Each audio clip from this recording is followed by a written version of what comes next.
ప్రభుత్వాన్ని కోరుతూ ఈ సభ తీర్మానించింది.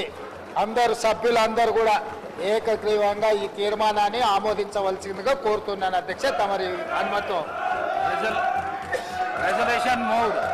The question is that the House Telangana ప్రభుత్వము సమగ్ర ఇంటింటి సామాజిక ఆర్థిక ఉపాధి విద్య రాజకీయ మరియు కుల సర్వేను నిర్వహించింది.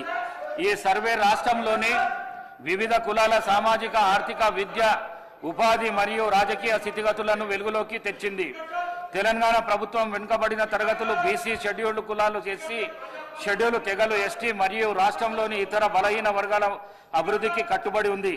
రాష్ట్రంలోని వివిధ కులాల మధ్య వెలువడిన అసమానతలను తగ్గించడానికి అనుకూల విధానాన్ని అఫర్మేటివ్ పాలసీని రూపొందించడానికి తెలంగాణ ప్రభుత్వం చిత్తశుద్ధితో కట్టుబడి ఉంది. దేశ స్వాతంత్రము నాటి నుండి ఎదురు చూస్తున్న ఈ చరిత్రాత్మక నిర్ణయాన్ని తెలంగాణ రాష్ట్ర ప్రభుత్వం మొదటి నుంచి ఆచరించడం ఆదర్శనీయం.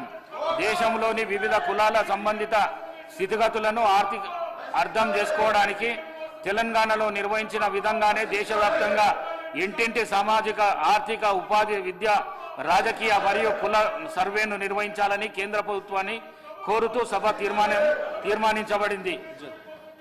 Those who are for the resolution, please say ayes. Those who are against please say no. Ayes have it. Ayes have it. The resolution is unanimously adopted.